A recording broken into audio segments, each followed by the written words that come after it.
Hello guys, welcome to T code. मुझे उम्मीद है कि आप सब लोग आज भी खैरियत से होंगे। तो आज हम लोग सॉकेट प्रोग्रामिंग का एक और टॉपिक कवर करेंगे। तो बगैर किसी रोकथाम और वक्त ज़ाया किए हम लोग शुरू करते हैं। तो आज का जो हमारा टॉपिक है वो दो फंक्शंस पर बेस है। W S a startup, W S a clean up, ये दो फंक्शंस हैं। ठीक है। तो सॉकेट प्रोग्रामिंग को करने से पहले अगर हम लोग किसी भी किस्म का मॉडल बना रहे हैं, पीयर टू पीयर मॉडल बना रहे हैं या क्लाइंट सर्वर मॉडल बना रहे हैं, तो किसी भी सॉकेट प्रोग्रामिंग के रिलेटेड, कम्युनिकेशन के रिलेटेड काम करने से पहले हमें ना उस सॉकेट प्रोग्रामिंग के जो एपीआई है ना, विन सॉक, डब्ल्यू ऐसे कहते हैं उसे, डब्ल्यू विन सॉक एपीआई, उसको स्टार्ट करना ज़रूरी है। और स्टार्ट करने के साथ साथ अपने प्रोग्राम के साथ लिंक करना बहुत ज़्यादा ज़रूरी है। ठीक है। इसको किए बगैर हम नेटवर्किंग की कोई भी एप्लीकेशन को यूज़ नहीं कर सकते। ठीक है। ये पॉइंट तो आपको समझ में आ गया। तो जो सॉकेट प्रोग्रामिंग का एपीआई स्टार्ट करते हैं, उसको स्टार्ट करना और हमारे प्रोग्राम के साथ लिंक करना, ये काम करता है W S a startup. W S A cleanup का छोटा सा फंक्शन है कि वो रिसोर्सेज को, मेमोरी को क्लियर करता है। इस फंक्शन के पीछे कोई बहुत बड़ी लॉजिक नहीं है। तो हम लोग का जो इंपॉर्टेंट टॉपिक है वो डब्ल्यू एस ए स्टार्टअप है। तो सब डब्ल्यू एस ए स्टार्टअप के अंदर जो मुख्तलिफ काम हो रहे होते हैं वो यहाँ पर मैंने हाईलाइट थोड़े से किए हैं। अगर आपको ये पॉइंट ज़्यादा लग रहे हैं तो घबराना नहीं है, क्योंकि बस मैं ऊपर ऊपर से थोड़ा सा एक्सप्लेन करूँगा। सबसे पहले तो ये जो काम करता है वो विनसॉक की लाइब्रेरी को लोड करता है मेमोरी के अंदर। जितने भी विनसॉक के रिलेटेड फंक्शंस हैं, जो लाइब्रेरी है, उसको मेमोरी के अंदर लोड करता है। ठीक है, एक तो इसमें ये काम हो गया। दूसरा ये क्या करता है, वर्जन नेगोशिएशन। अब सॉकेट प्रोग्रामिंग के डब्ल्यू एस ए के बहुत सारे वर्जन हैं, बहुत सारे भी नहीं हैं। जैसे मिसाल के तौर पर 1.0 है, 1.1, 2.0, 2.1, 2.2, सबसे लेटेस्ट वाला 2.2 है। तो हम लोग इस डब्ल्यू एस एस स्टार्टअप के थ्रू हम लोग अपने प्रोग्राम में ये स्पेसिफाई कर रहे होते हैं कि हम लोग सॉकेट प्रोग्रामिंग का कौन सा वर्जन यूज़ करने जा रहे हैं अपने एप्लीकेशन के अंदर। ठीक है। इससे हम ये काम भी करते हैं। इनिशियलाइजिंग डेटा स्ट्रक्चर, इससे हम एक और काम ये करते हैं कि हम लोग एक डेटा स्ट्रक्चर होता है जिसका नाम होता है डब्ल्यू एस ए डेटा, उसको भी ये फंक्शन इनिशियलाइज करता है। उस डेटा स्ट्रक्चर के अंदर क्या स्टोर होता है, उस डेटा स्ट्रक्चर के अंदर स्टोर होता है कि हमारा कौन सा वर्जन यूज़ हो रहा है, करंट स्टेटस क्या है सॉकेट प्रोग्रामिंग का, हम लोगों के पास सॉकेट्स कितने हैं, ये सारी चीज़ें वो ये डेटा को इनिशियलाइज कर देता है उस डेटा को। ठीक है। हम लोग जब आगे इम्प्लीमेंट थोड़ा सा करेंगे, मैं आगे इम्प्लीमेंटेशन की तरफ जा रहा हूँ, तो उसके अंदर मैं आपको बताऊंगा कि ये कौन सा डेटा स्ट्रक्चर इनिशियलाइज करता है। सॉकेट सब सिस्टम इनिशियलाइजेशन। ठीक है। इसके अंदर जो हमने कम्युनिकेशन करनी होती है ना सॉकेट प्रोग्रामिंग के अंदर, वो सारी सॉकेट्स के थ्रू हो रही होती है। ठीक है। तो उस सॉकेट्स के सारे सिस्टम को यही इनिशियलाइज करके देता है। ठीक है। उसकी बेस यही सेट करता है। उसके अलावा ये रिसोर्स एलोकेशन करता है, मतलब बफर कितना चाहिए होगा, एक्सेट्रा एक्सेट्रा, सॉकेट्स कितनी रिक्वायर्ड होंगी, कितनी एलोकेशन हो सकती है, ये सारी चीज़ें ये करता है। और एरर चेकिंग भी थ्रू आउट द प्रोग्राम ये करता रहता है। ठीक है। ये तो इस डब्ल्यू एस स्टार्टअप की हो गई कि ये काम क्या करता है। अगर तो ये सारे काम सक्सेसफुली डन कर लेता है, अगर तो डब्ल्यू एस स्टार्टअप वो जो लाइब्रेरी है उसको सक्सेसफुली लोड उसने कर लिया है, डेटा स्ट्रक्चर सक्सेसफुली इम्प्लीमेंट हो गए हैं, तो ये हमें ज़ीरो रिटर्न्स करता है। यहाँ पर मैंने स्पेसिफाई किया है, if W S startup succeeds it returns zero. तो अगर इसमें कोई एरर जनरेट होता है, फॉर एग्ज़ाम्पल ये जो हमने वर्जन, फॉर एग्ज़ाम्पल हम लोग ने वर्जन स्पेसिफाई, कोई ऐसा वर्जन स्पेसिफाई किया है जो वर्जन एग्जिस्ट ही नहीं करता, तो उस केस में ये एरर थ्रू कर देगा। तो उस केस में जब एरर थ्रू करेगा तो ज़ीरो वैल्यू नहीं आएगी, बल्कि कोई नॉन ज़ीरो वैल्यू आएगी। वो स्पेसिफाई, वो उस वैल्यू के थ्रू हमें पता चलेगा कि ये कौन सा एरर जनरेट हुआ है। ठीक है। एक तो ये करता है, अगर सक्सेसफुली काम ये सारा कर ले तो ये हमें ज़ीरो रिटर्न करता है, और बाद में अगर ना करे तो कोई नॉन ज़ीरो वैल्यू हमें रिटर्न करता है। उसके बाद ये बात जहन में याद रखना ज़रूरी है कि डब्ल्यू एस ए स्टार्टअप को कॉल करने के बाद डब्ल्यू एस ए क्लीनअप को कॉल करना बहुत ज़्यादा ज़रूरी है, क्योंकि डब्ल्यू एस ए स्टार्टअप के अंदर हम लोगों ने जितने भी जो मेमोरी कंज्यूम की थी, जो सारे काम किए थे, उस सारे क्लीनअप के लिए हमें डब्ल्यू एस ए क्लीनअप लगाना पड़ता है। कीप इन माइंड कि सॉकेट प्रोग्रामिंग के किसी भी काम को शुरू करने से पहले ये डब्ल्यू एस ए स्टार्टअप को यूज़ करना कंपलसरी है। अदरवाइज़ हम किसी भी सर्विसेज को यूज़ नहीं कर पाएंगे, किसी कंप्यूटर को साथ कनेक्ट नहीं कर पाएंगे। अगर हम मेल भेज रहे हैं, कुछ और काम कर रहे हैं, कम्युनिकेशन टाइप कोई भी काम हम लोग नहीं कर पाएंगे। ठीक है। तो अब मैं आप लोगों को बताता हूँ कि इन दो फंक्शंस को यूज़ कैसे करना है। ठीक है, हम लोग चले जाते हैं अपने वापस विजुअल स्टूडियो के अंदर यहाँ पर। ठीक है, तो हमारे पास जो एक फ़ंक्शन था WSA स्टार्टअप, ये फंक्शन रहा। अब यहाँ पर एक ब्रैकेट लगाने के बाद ये मुझे दो चीज़ें बता रहा है। वर्ड W वर्जन रिक्वेस्टेड, मतलब W वर्जन रिक्वेस्टेड क्या स्पेसिफाई कर रहा है, इसमें हम स्पेसिफाई करेंगे कि हम लोग कौन सा वर्जन यूज़ करने जा रहे हैं, किसका, WSA उसका सॉकेट प्रोग्रामिंग का। उसके बाद ये क्या कह रहा है कि एक पॉइंटर चाहिए WSA डेटा की तरफ। ठीक है, इसका मतलब क्या है, इसका मतलब ये है कि मैं एक डेटा बनाऊंगा, डेटा स्ट्रक्चर है, बल्कि प्री डिफाइंड है, मैं एक डेटा स्ट्रक्चर की ऑब्जेक्ट बनाऊंगा, उसका नाम होता है WSA डेटा। ये रहा, मैं इसकी एक ऑब्जेक्ट क्रिएट कर लेता हूँ, इसकी ऑब्जेक्ट हो जाएगी WSA डेटा। ठीक है, यहाँ पर मैंने इस ऑब्जेक्ट को क्रिएट कर लिया। अब ये जो डेटा स्ट्रक्चर है, ये डेटा स्ट्रक्चर माइक्रोसॉफ्ट ने डिफ़ाइन किया है। इस डेटा स्ट्रक्चर के अंदर क्या क्या चीज़ें स्टोर होती हैं और ये काम क्या कर रहा होता है, ये मैं आगे स्पेसिफाई करूँगा। ठीक है, इसके अंदर WSA स्टार्टअप के अंदर जो हमारे पास दूसरा चीज़ हमें रिक्वायर्ड थी वो थी वर्जन। अब वर्जन की डेटा टाइप क्या है, वर्ड।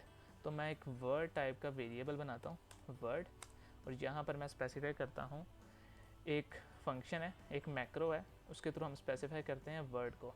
तो उसका नाम होता है word is equal to version is equal to, यहाँ पर मैं वर्जन स्पेसिफाई करने के लिए एक मैक्रो यूज़ करूँगा, उसका नाम है मेक वर्ड। ये भी माइक्रोसॉफ्ट की तरफ से डिफाइंड है। ठीक है, अब यहाँ पर मैं इसको यूज़ कर रहा हूँ। यहाँ पर मुझसे दो वैल्यूज़ मांग रहा है, ए और बी।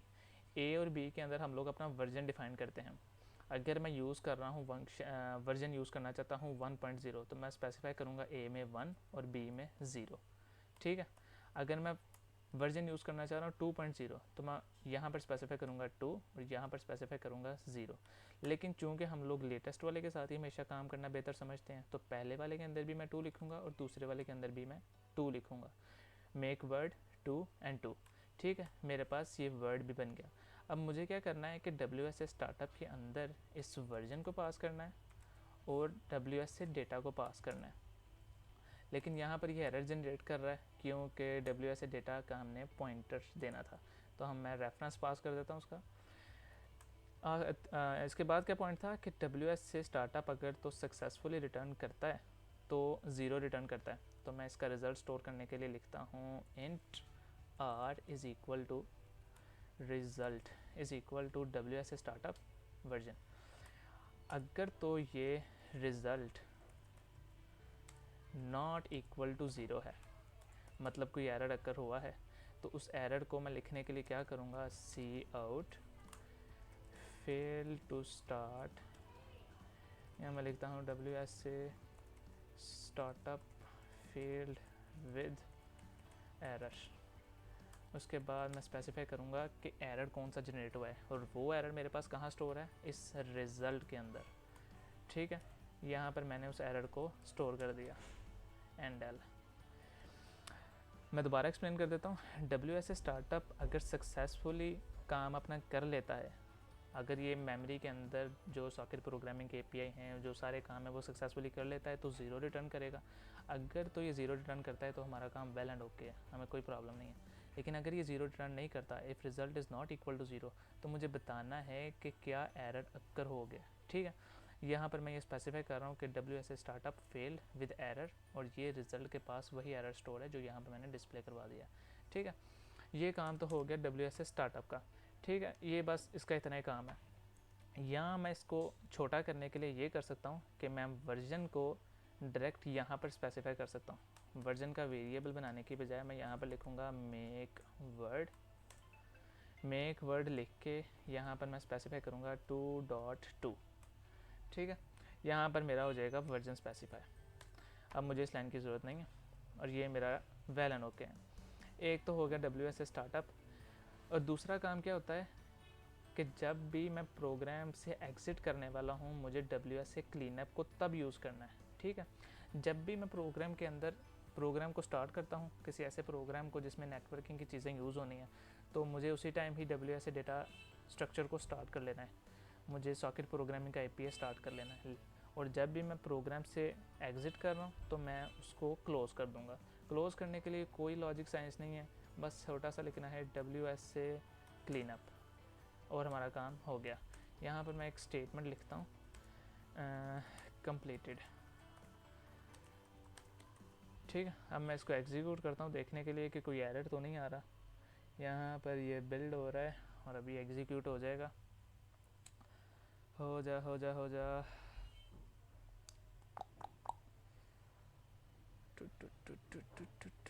बड़ा टाइम ले रहा है यार। ये कंप्लीटेड। अब जो मैंने बात कही कि अगर मैं WS स्टार्टअप को यूज़ नहीं करता, फॉर एग्ज़ाम्पल मैं कमेंट कर रहा हूँ इसको और WS क्लीनअप को भी मैं कर रहा हूँ कमेंट। अब मैं यहाँ पर कोई ऐसी चीज़ यूज़ करता हूँ जो नेटवर्किंग के रिलेटेड है।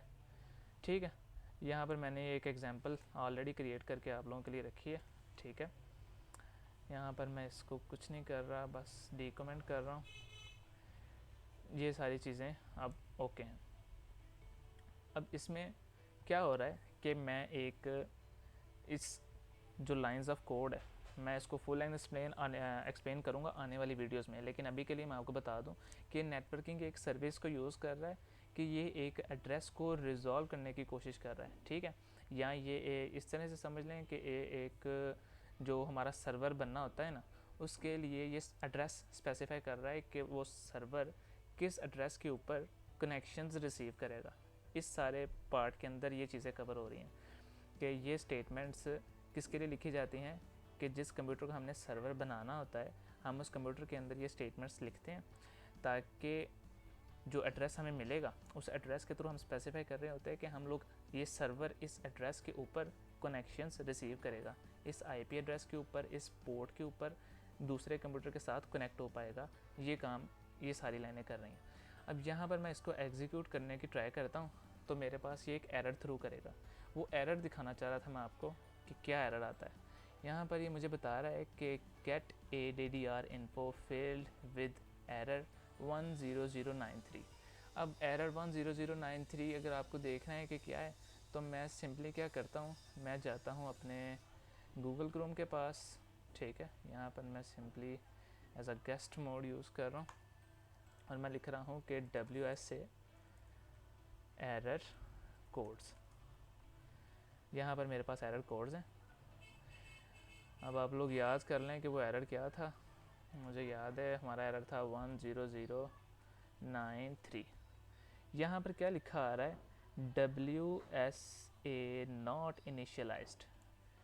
मीन्स ये कि अगर मैं WS स्टार्टअप को इस सारे कोड को एग्जीक्यूट नहीं करता और अगर मैं किसी नेटवर्किंग की सोर्सेज को, फंक्शंस को या प्रोटोकॉल्स को यूज़ करना चाहता हूँ तो मुझे एरर थ्रू कर देता है। वो एरर कौन सा है, 10093 WSA नॉट इनिशियलाइज्ड। और इससे एक्सप्लेन क्या मैंने आपको करना चाहा था कि मुझे इस लाइन ऑफ कोड को एग्जीक्यूट करने से पहले ये लाइंस लिखना मस्ट है। तो अब आपको समझ आ गया होगा कि मैं क्यों इन दो फंक्शंस को एक्सप्लेन कर रहा हूँ आज की इस वीडियो में। ठीक है, तो आगे आने वाली वीडियोस में हम लोग जितने भी नेटवर्किंग के रिलेटेड काम करेंगे उनके अंदर ये दो चीज़ें फिक्स रहेंगी। ये दो चीज़ें हम लोग हर प्रोग्राम में जो भी सॉकेट प्रोग्रामिंग के रिलेटेड होगा एक दफ़ा ज़रूर लिखेंगे। ठीक है, अब चूँकि ये WS स्टार्टअप मैंने लिख दिया है, अब मैं देखता हूँ कि मुझे एरर थ्रू होता है या मैं डायरेक्ट कंप्लीटेड के पास यहाँ पर पहुँचता हूँ या यहाँ पर पहुँचने से पहले मुझे ये एरर भी थ्रू करेगा। ठीक है, तो मैं इसको एग्जीक्यूट कर रहा हूँ दोबारा से। ये एग्जीक्यूट हो रहा है, हो गया कंप्लीटेड। अब इसने मुझे एरर नहीं वो थ्रू किया, तो मुझे उम्मीद है कि आप लोगों को ये अच्छे से समझ आ गया होगा कि हम लोग क्यों इन दो फंक्शंस को यूज़ करते हैं, WS स्टार्टअप और WS क्लीनअप को। ठीक है, तो आइंदा आने वाली वीडियोस में हम लोग जितने भी सॉकेट प्रोग्रामिंग के रिलेटेड काम करेंगे ये सारी चीज़ें हमेशा फिक्स रहेंगी। ये सारी चीज़ें हम लोग हमेशा हर एक फंक्शन, हर एक प्रोग्राम के शुरू में फंक्शन को स्टार्ट करने से पहले, सर्विसेज को यूज़ करने से पहले हमेशा ये ऊपर वाला काम ज़रूर करते हैं। और प्रोग्राम से एग्ज़िट होने से पहले हम लोग हमेशा WS क्लीनअप को ज़रूर करते हैं। इससे पहले जितना भी कोड आपको नज़र आ रहा है ये सारा पुरानी वीडियो इससे लास्ट वीडियो में ही हमने कवर किया था। इस वीडियो में बस हमने दो फंक्शंस को कवर किया है, WSA क्लीनअप और WSA स्टार्टअप को। ठीक है, मुझे उम्मीद है कि आप लोगों को आज की ये वीडियो भी समझ में आई होगी। अगर आप लोगों को किसी पॉइंट में कोई कन्फ्यूजन है तो आप लोग मुझसे ज़रूर पूछ सकते हैं। ठीक है, इसके अलावा मैं एक बात कवर करना भूल गया कि WSA डेटा के पास जो चीज़ें स्टोर होती हैं वो क्या हैं। यहाँ पर कुछ चीज़ें स्पेसिफाई हैं, iMac सॉकेट। इसके अंदर ये स्पेसिफाई कर रहा होता है कि इस कंप्यूटर पे, इस प्रोग्राम के अंदर मेरे पास कितने नंबर ऑफ़ सॉकेट्स अवेलेबल हैं, या यूँ कहूँ तो कितने नंबर ऑफ़ कनेक्शंस मैं कर सकता हूँ। ठीक है, iMac UDP DG, इसका क्या मतलब है कि एक सॉकेट प्रोग्राम, एक होता है डेटाग्राम मॉडल होता है कि जिसके थ्रू हम कनेक्शन लेस कम्युनिकेशन कर रहे होते हैं दूसरे कंप्यूटर्स के साथ। ये स्पेसिफाई कर रहा होता है कि वो जो डेटाग्राम का पैकेट मैंने, ये यूँ समझ ले कि जो मैंने पैकेट एक दूसरे कंप्यूटर को सेंड करना है उसका साइज़ क्या होगा। उसके बाद ये आता है IP वेंडर इन्फो, ये जो हमारी डिवाइस है जो कम्युनिकेशन करेगी, जिसके थ्रू हम कम्युनिकेशन करेंगे, ये उसकी इन्फॉर्मेशन इसके अंदर स्टोर होती है। SZ डिस्क्रिप्शन, इसके अंदर स्टोर होता है कि हम लोग जो वर्जन यूज़ कर रहे हैं, यहाँ पर हम कौन सा यूज़ करते हैं 2.2, ये जो हम वर्जन यूज़ कर रहे हैं ना, इसके अंदर ह्यूमन रीडेबल फॉर्म के अंदर स्टोर होता है, ताकि इंसान जाके जो ह्यूमन है, जो नॉर्मल ह्यूमन है, वो पढ़ सकें कि कौन सा वर्जन हम यूज़ कर रहे हैं। ये हमें करैक्टर देखें यहाँ पर रिटर्न कर रहा है, तो ये इसके अंदर ये डिफ़ाइन होता है। उसके बाद यहाँ पर एक चीज़ है आई सिस्टम स्टेटस। इसके अंदर क्या चीज़ बताता है कि मेरा करंट स्टेटस क्या है। अगर मैं अभी आप लोगों को थोड़ा सा एक्सप्लेन करना चाहूँ तो मैं सी आउट कर रहा हूँ और यहाँ पर मैं लिखता हूँ स्टेटस, और यहाँ पर फिर मैं स्पेसिफाई कर रहा हूँ WSA data dot system status. ठीक है, अभी आप लोगों को ये स्टेटस रनिंग कंडीशन में नज़र आएगा, क्योंकि हम लोगों ने WSA स्टार्टअप को यूज़ कर लिया है, तो अभी ये स्टेटस रनिंग में होना चाहिए। ये प्रोग्राम अभी रन करता है तो आपको नज़र आ जाएगा, ये देखिए स्टेटस रनिंग में है। तो WSA स्टार्टअप को यूज़ करने के बाद हमारा जो सॉकेट प्रोग्रामिंग का API है वो रनिंग स्टेट में आ गया। एक तो ये इसके अंदर स्टोर होता है, उसके अंदर WSA डेटा के अंदर क्या चीज़ें स्टोर होती हैं, आई हाई वर्जन, एक इसके अंदर ये चीज़ स्टोर है। W हाई वर्जन, इसके अंदर क्या स्टोर होता है, मैक्सिमम वर्जन अभी तक 2.2 है, तो इसके अंदर हमेशा फिक्स वैल्यू रहती है अभी तक, तो 2.2 ये स्पेसिफाई कर रहा होता है कि सर्किट प्रोग्रामिंग का सबसे हाईएस्ट वर्जन कौन सा अवेलेबल है। और इस वर्जन के अंदर क्या स्टोर है, वो वर्जन स्टोर है जो हम यूज़ कर रहे हैं। यहाँ पर हम लोगों ने कौन सा यूज़ किया है 2.2, ये मैंने स्पेसिफाई किया 2.2, तो यहाँ पर भी वर्जन में 2.2 स्टोर है। ठीक है, मुझे उम्मीद है कि आप लोगों को अच्छे से समझ आ गया होगा, लेकिन फिर भी अगर आप लोगों को किसी पॉइंट में कोई कन्फ्यूजन हो, मेरी कोई बात समझ में ना आए हो, तो आप कमेंट सेक्शन में मुझसे ज़रूर पूछ सकते हैं। आपसे मुलाकात होगी इंशाल्लाह नेक्स्ट वीडियो में। ठीक है, हम लोग सॉकेट प्रोग्रामिंग के रिलेटेड और भी बहुत सारे टॉपिक्स को कवर करेंगे। तब तक अपना ख्याल रखिएगा।